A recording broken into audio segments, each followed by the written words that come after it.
வெண்பருத்தி நூலெடுத்து வாய் வெடிச்ச பூவெடுத்து நான் அணிஞ்சிட தொடுத்து வச்ச நடினமான மாலை இது.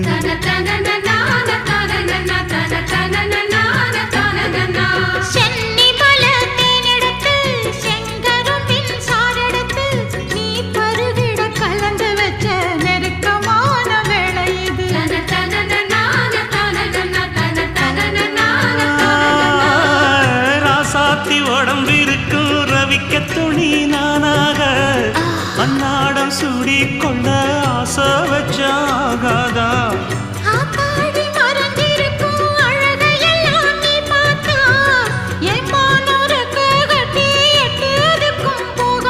அடிச்சி சக்கரையே எட்டி நீயும் நிக்கிறையே நான் ஏங்கி ஏங்கி பார்க்கிற போறாங்க.